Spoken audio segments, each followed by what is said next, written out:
한문 문법 시간이죠. 문법에 대한 전반적인 이야기인데 복잡하게 문법에 대해서 구체적으로 어휘에 대해서 지금 보고 있는 여러 가지 현상에 대해서 이건 굳이 우리가 다 알 필요가 없어요.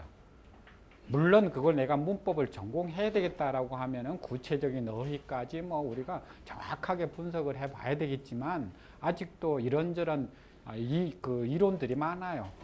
그러니까 중국 자체 내에서도 고대 한어를 전공하는 사람들에 따라서 어휘도 조금씩 다르고 보는 것도 조금씩 달라요.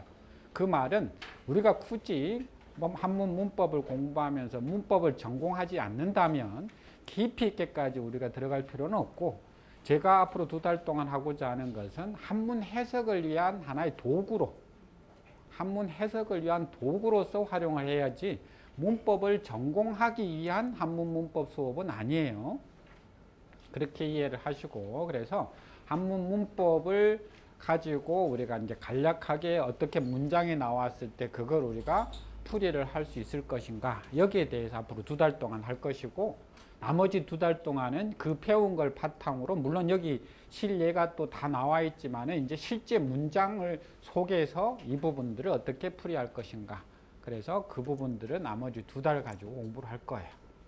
자, 먼저 우리가 한문 문법에 대해서 전체적인 상황을 한번 공부할 텐데, 아시다시피 한문 문법이라고 하는 것을 만들어 놓고 언어를 쓴 게 아니에요. 한문을 쓴 게 아니에요. 그랬다면 한문 문법의 필요성에 대한 이야기도 나오지 않을 뿐만 아니라 모든 한문 문장의 구조가 다 우리 문법대로 풀어져야 되는 거예요.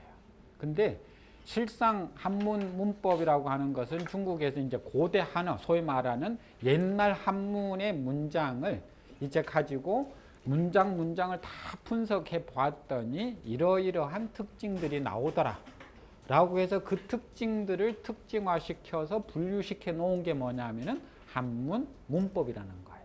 그러니 한 60% 정도 그 문법에 적용이 된다라고 보시면 돼요. 어떤 사람 70%다, 어떤 사람 50%다 이런 말도 있는데, 그러니까 우리가 공부한 방법이 한 60% 정도는 적용이 되는데 나머지 40%는 적용이 안 될 수도 있다라는 거예요. 이제 그래서 어떤 분은 한문 문법이라는 게 필요 없다, 무조건 외워라. 왜냐하면 옛날 사람들이 외워서 썼기 때문에. 그래서 무조건 외워라 라고 하는 거예요. 그래서 정말 시간이 많고 외울 능력이 된다면 사서 삼경을 다 외우는 게 제일 좋아요. 근데 현대에는 이제 우리가 시간도 많지 않을 뿐만 아니라 지금 우리가 사서를 다 외운다는 것 자체가 사실 불가능해요. 그죠? 필요한 것들은 검색하면 되니까. 옛날에는 검색하지 못하니까 다 외웠지만 지금은 우리가 필요하면 검색해버리면 돼요. 찾아서 그 부분만 우리가 보면 되는 거예요. 그러니까 사실 다 외울 필요가 없어요. 외울 필요가 없는 대신에 뭘 알아야 되느냐 그러면 그냥 우리가 무턱대고 해석을 할 수 있는 부분도 있지만, 무턱대고 하면 내 스스로 뭐냐면 체계가 안 서요. 어떻게 이 문장을 풀어야 될 것인가 방법이 없어요. 스스로 자기가 어떤 방법론을 찾아서 그 방법대로 풀이를 하다가 풀이가 안 되면 다른 방법을 써야 되는데, 그 방법이라고 하는 것을 앞으로 우리가 배우자는 거예요.